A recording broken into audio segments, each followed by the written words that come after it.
रात गए बड़ा हंगामा खड़ा हो गया।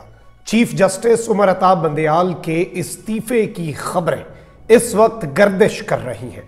सुप्रीम कोर्ट के अंदर क्या चल रहा है, इसके साथ ही साथ इलेक्शन कमीशन ने अपना किबला दुरुस्त करने के बजाय ठान ली है कि सब कुछ वही करना है जो उन्हें आईनी तौर पर नहीं करना चाहिए था, और खैबर पख्तूनख्वा के इंतखाबात की तारीख भी आगे कर दी गई है। जबकि तीसरी बड़ी खबर सऊदीया में मौजूद जनरल राहील शरीफ के हवाले से है, और अब जनरल राहील शरीफ की भी बारी आ चुकी है। और एक बहुत बड़ा इंकशाफ जनरल बाजवा ने आज जनरल राहील शरीफ के हवाले से करके उन्हें भी कटहरे में लाकर खड़ा कर दिया है।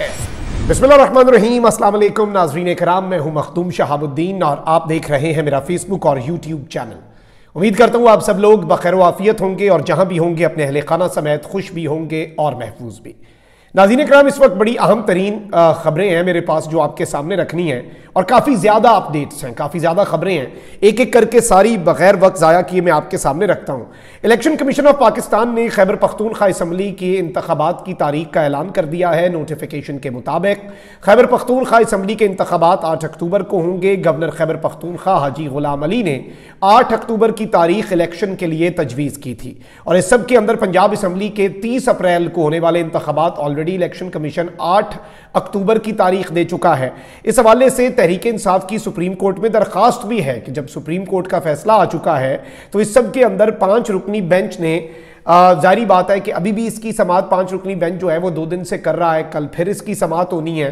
तो अब सवाल यहाँ पर बहुत से पैदा होते हैं, और यहाँ पर यह भी एक चीज़ वाजे हो जाती है कि आप देखें कि चीफ जस्टिस के इख्तियार के ऊपर आपने डाका डाल दिया, वेल एंड गुड हो गया। उसके बाद जी जस्टिस मंदोखेल साहब जो हैं उन्होंने अपने रिमार्क्स भी दे दिए। उन्होंने कहा कि वो तो 5 रुकनी बेंच में 4-3 का फैसला था, मतलब 5 रुकनी बेंच में 7 वोट हो गए। फिर जस्टिस काजी फाइज ईसा जो सीनियर मोस्ट जज हैं इस वक्त, और अगर चीफ जस्टिस किसी भी लम्हे रिटायर करते हैं या फिर अपने जो इस्तीफा है वो दे देते हैं, अपने ओहदे से अलग हो जाते हैं, तो justice Qazi Faez Isa at the very moment chief justice of Pakistan भी बन जाएंगे। जस्टिस काजी फाइज ईसा ने चीफ जस्टिस के आज खुद नोटिस के जेर असर होने वाली तमाम समाअतों को मौखर करने का फैसला भी दे दिया एक बेंच ने। और वैसे नॉर्मली ये कहते हैं कि ऐसे मामलात के अंदर फुल कोर्ट बनना चाहिए, लेकिन ये 3 जजेस ने दे दिया। ये फैसला बड़ा अच्छा है, इस पर फुल कोर्ट की जरूरत नहीं है। खैर, अब यहां पर आप देखें कि बहुत सी चीज़ें वैसे बड़ी दिलचस्प हो रही हैं इस वक्त आपके मुल्क के अंदर, और जो मामलात चल रहे हैं इतने इंटरेस्टिंग हैं कि कौमी असम्बली में supreme court practice and procedure bill जो है उसमें मोहसिन दावड़ ने एक तरमीम शामिल करवाई, और अब उस तरमीम से मुस्लिम लीग नून के तायात कायद नवाज शरीफ को अज खुद नोटिस पर मिली सजा के खिलाफ अपील का हक भी मिल गया। जरा समझें तो सही, नवाज शरीफ के सुरखरू होने की तरफ जो कदम उठा है, ये ग्रेटर गेम को देखें, लंदन प्लान को समझें। कौमी असम्बली में जो अहम कानून साजी की गई है इसमें माजी की सजाओं को एक बार फिर चैलेंज करने के लिए भी एक तरमीम सामने लाई गई है। सजाओं के खिलाफ अपील के लिए 1 माह का वक्त मिलेगा।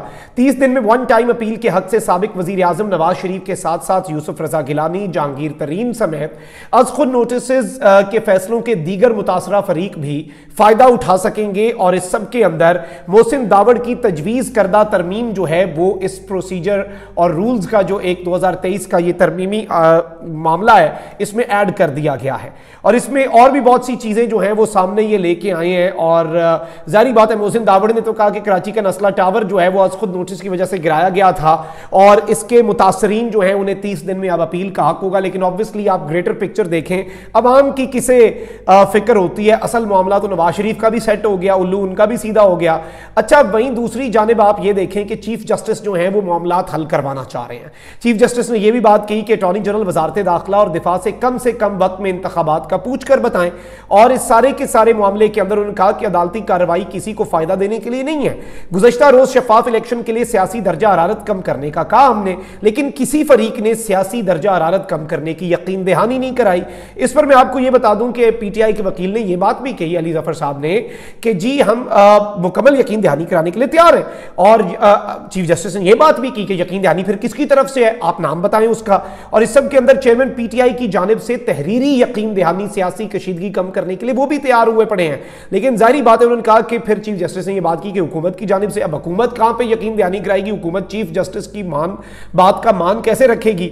अच्छा, अब आप ये भी देख देख लें कि राणा सनाउल्लाह जो हैं अब वो भी स्टेटमेंट्स दे रहे हैं कि जी पार्लियामेंट में पेश किए गए एक्ट के मुताबिक कोई बाबा ज़ैमते नहीं बन सकेगा और पार्लियामेंट का फैसला देर आयद दुरुस्त आयद है। जब सुप्रीम कोर्ट के जजेस आमने सामने आ जाएं और पार्लियामेंट किरदार अदा ना करे तो मुर्रिख माफ नहीं करेगा। यानी कह रहे हैं कि सुप्रीम कोर्ट के जज आमने सामने आए तो पार्लियामेंट ने किरदार अदा करना है। उन्होंने कहा कि जो मामला बाहर आ गया वो अंदर का अब नहीं रहा, यानी जो जस्टिस का आपस के फड्डे हैं। एक तरफ कहा जा रहा है कि ये 3-2 और दूसरी तरफ कहा जा रहा है कि ये 4-3 का फैसला है, ये इबहाम लार्जर बेंच ही दूर कर सकता है। उनका कहना था कि पार्लियामेंट में पेश किए गए एक्ट के मुताबिक अब कोई बाबा ज़ैमते नहीं बन सकेगा। वजीर दिफा ख्वाजा आसिफ ने कहा कि पार्लियामेंट सुप्रीम और आइन की खालिक है जिसे कानून साजी का पूरा इख्तियार है। सुप्रीम कोर्ट का इख्तियार कम करने का तासुर दुरुस्त नहीं है। कानून साजी में तमाम लवाजमात पूरे किए हैं। लवाजमात तो आपने ब्लैकमेलिंग के पूरे किए हैं, लवाजमात तो आपने यही पूरे किए हैं कि एक चीफ जस्टिस। और अब आप ये देखें कि कामरान खान साहब सीनियर साफ़ी हैं, बड़े काबिल इज़्ज़त हैं, हम उनसे सीखते भी रहते हैं गाय बगाए और बहुत से नौजवान साफ़ियों की इंस्पिरेशन भी हैं कामरान खान साहब। ऑब्वियसली वो इमरान खान के लिए एक सॉफ्ट कॉर्नर भी रखते हैं, लेकिन ताकतवरों के साथ भी बड़े अच्छे रवाबित हमेशा से उनके रहे हैं। अच्छा, अब उन्होंने ना एक ट्वीट किया और ये ट्वीट बहुत पहले था लेकिन अब इसके बाद रूमर्स भी आ रहे हैं। अब उन्होंने कामरान खान साहब ने कहा एंड ऑफ द स्टोरी, खेल खत्म, कहानी खत्म हुई। The chief justice of Pakistan Umar Ata Bandial must, और ये जो मस्ट उन्होंने लिखा है ये उन्होंने बड़ा बोल्ड करके बड़े अल्फाबेट्स के अंदर लिखा है। The chief justice of Pakistan Umar Ata Bandial must now tender his resignation और refer the Punjab KPK and all election matters to full court of supreme court. यानी या तो वो अपना इस्तीफा दें या वो अब इस मामले को फुल कोर्ट की तरफ भेजें। That's the only part two prevent Pakistan from plunging into a devastating judicial crisis. और पाकिस्तान वरना एक अदालती क्राइसिस के अंदर चला जाएगा। पाकिस्तान वैसे आप देख लें इकोनॉमिक क्राइसिस, पॉलिटिकल क्राइसिस, अब इसी एक की कमी रह गई थी, वो भी हमने देख लिया। वैसे we already are in a, by the way, I personally think judicial crisis. Let senior most honorable justice Qazi Faiz Issa Supreme Court to decide कि आप फिर खुद जाएं और उसके बाद जो सीनियर मोस्ट जज है जस्टिस काजी फाइज ईसा, उनकी सुप्रीम कोर्ट जो है वो डिसीजंस बनाए। यानी अता बंदयाल साहब की सुप्रीम कोर्ट नहीं, जस्टिस काजी फाइज ईसा की सुप्रीम कोर्ट फैसले करे। और पाकिस्तान शुड स्टे और deviate from the constitutional course to hold elections for democratic transfer of power और let the caretakers run Punjab KP beyond 90 days and allow PDM to extend its reign in Islamabad even after October. Now it's the time for action. यानी कि कामरान खान साहब कह रहे हैं कि अब यही वक्त है, इसके बाद और कुछ पीछे नहीं बचता। और अब करना क्या होगा, अब इस सब के अंदर जो सीनियर तरीन मुअज़्ज़ज़ जज जस्टिस काजी फाइज ईसा की सुप्रीम कोर्ट है वो फैसले दे कि क्या पाकिस्तान में इलेक्शन आइन की रूह के मुताबिक होंगे, निगरान हुकूमतें 90 रोज के बाद क्या फारिग हो जाएंगी या मजीद 6 इजाफी महीने काम करती रहेंगी। बदकिस्मती से अब इन मामलात में चीफ जस्टिस उमर अता बंदयाल के बेंच का कोई फैसला काबिल कबूल नहीं होगा। Now this is something big. अब इस पे बड़े सीनियर साफी बोले हैं। इमरान मीर साहब लिख रहे हैं कि कामरान भाई, सीनियर साफी हैं इमरान मीर साहब, ये कह रहे हैं कि जी चीफ जस्टिस के इस्तीफे वाला मशवरा आपका अपना है या मस्ट वाला पैगाम कहीं और से है कि ये करना होगा। बड़ी खतरनाक बात और तवील मुद्दती फार्मूला दे रहे हैं आप। ये सब बातें तो आइन से बहुत बाहर की चीज है, किसी के हाथ कुछ नहीं आएगा। इसके अलावा वकार मलिक हमारे दोस्त हैं, उन्होंने लिखा कि कंपनी ने चीफ जस्टिस से सीधा सीधा इस्तीफे का मुतालबा कर दिया। कंपनी का मजीद कहना है कि हमारा अपना काजी चीफ जस्टिस होना चाहिए। चीफ जस्टिस साहब डटे रहें, कौम आपके साथ है। अगर आपने आइन बचाया तो तारीख आपको हीरो के तौर पर जानेगी। और इस सब के अंदर अब जो खबरें आ रही हैं रात गए, ये तो कल दिन की बातें हैं, मैंने बैकड्रॉप आपके सामने रखा ताकि चीजें आपको मजीद समझ आ जाएं। अब नाज़रीन इकराम यहाँ पे सूरत हाल ये है कि बहुत सी ऐसी चीजें आमदीद साहब के साथ भी एसोसिएट की जा रही हैं कि जी कल चीफ जस्टिस ऑफ पाकिस्तान जो है वो अपना इस्तीफा दे देंगे। नजम वली खान साफी हैं, वो कह रहे हैं कि जी अफवाहें गर्दिश कर रही हैं कि chief justice Umar Ata Bandial supreme court में अपनी ग्रिप खोने के बाद इस्तीफा दे रहे हैं। अगर ऐसा हुआ तो ये पीटीआई के लिए फैज हमीद के जाने जैसा ही नुकसानदेह होगा। इसके बाद आरिफ अलवी भी ऐवान सदर में ठहर नहीं सकेंगे, पीटीआई मुकम्मल लावारिस हो जाएगी। अब ये एक बहुत बड़ी चीफ जस्टिस पे वैसे एलिगेशन ही है, मैं तो समझता हूं मौजूदा चीफ जस्टिस ही हैं कि उनके होते हुए उनका वाली वारिस बैठा है ऊपर। तो अब वो कह रहे हैं कि जी चीफ जस्टिस जो है वो इस्तीफा। इस पे बहुत से एंकर्स ने ये बात भी पूछी और एक बड़ा अहम सवाल है, मैं इस सवाल के ऊपर इन रूमर्स को छोड़ दूंगा कि क्या चीफ जस्टिस इस्तीफा दे रहे हैं, क्या चीफ जस्टिस से इस्तीफा मांगा जा रहा है, क्या चीफ जस्टिस से इस्तीफा लिया जा रहा है या क्या चीफ जस्टिस से इस्तीफा दिलवाया जा रहा है। सारा जवाब इन 4 सवालों में से किसी एक का जवाब अगर हां में मिल गया आपको, तो आपको पूरे का पूरा खेल जो है वो समझ आ जाएगा। आपको पूरे का पूरा सिनेरियो जो है वो बड़ा वाज़ेह तौर पर आप उसे कॉम्प्रिहेंड कर पाएंगे। और जाहिर बात है कि इस वक्त जो सूरत हाल बन चुकी है मुल्क के अंदर, बाकी चीजों के अंदर, वो हम सब के सामने है कि कितनी पोलराइजेशन है। अच्छा, अब यहां पर आपको पता होना चाहिए कि जनरल बाजवा जो है वो अब सबके ऊपर ही खुदकुश हमले कर रहे हैं। बाजवा साहब के मुताबिक इमरान खान झूठा है, बाजवा साहब के मुताबिक हमजा शहबाज निकम्मा है, बाजवा साहब के मुताबिक जो आपके वजीर आजम हैं वो कमज़ोर हैं, बाजवा साहब के मुताबिक आपके जो जजेस हैं वो भी ठीक नहीं है, बस एक सादिक और अमीन और एक सच्चा सिर्फ और सिर्फ जनरल कमर जावेद बाजवा हैं, वो अब जो सहाफ़ियों के साथ गुफ्तगू करते हैं। शाहिद मितला साहब जो हैं सहाफ़ी हैं, उन्होंने इनके साथ 2 हवाले दिए। पहले वाले के ऊपर बाजवा साहब चुप रहे, दूसरे उसके पार्ट के ऊपर बाजवा साहब ने कहा मैंने तो कोई इंटरव्यू नहीं दिया, वो साफ मुकर गए। लेकिन मितला साहब कहते हैं मेरे पास सारे सबूत भी मौजूद हैं, बाजवा साहब से मेरी बाज़ाब्ता मुलाकात भी हुई।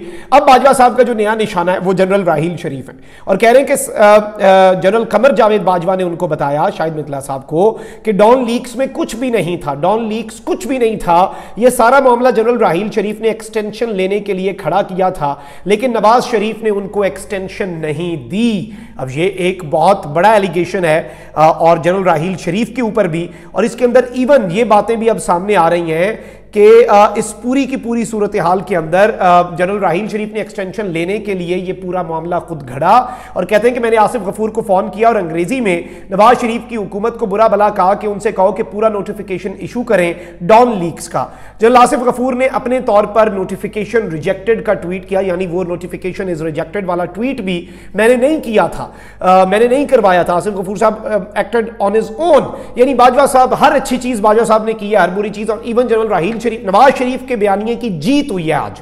ये नवाज शरीफ का डॉन लीक्स वाला बयानिया आज मरियम बेटी जो है बाजवा अंकल के हाथों एक मरतबा फिर सुरखरू हुई है, लेकिन इसमें जो इस मरतबा मरियम बेटी को सुरखरू करने के लिए निशाना बनाया गया है और इल्जाम लगाया गया वो जनरल राहील शरीफ पे है। जनरल राहील शरीफ को जाहिर बात है बाजवा साहब से 6 साल पहले के रिटायर हो चुके हुए हैं, लेकिन सवाल यह है कि जनरल राहील शरीफ ने नहीं खामोशी तोड़ी, बाजवा साहब भी बेहतरीन गुमनामी में गए हैं। बड़े बड़े आपने जर्नैल देखे, फैज हमीद ने कभी किसी सहाफी से मिलकर कोई अपना मौकफ दिया, लेकिन बाजवा साहब ऑब्वियसली ये सब कर रहे हैं। सो ऑब्वियसली इससे बहुत से क्वेश्चंस भी रेज होते हैं और उनके पॉलिटिकल एस्पायरेशंस जो हैं वो भी वाज़ेह हो जाती हैं। अपना बहुत ख्याल रखें। अल्लाह निगहबान, पाकिस्तान जिंदाबाद।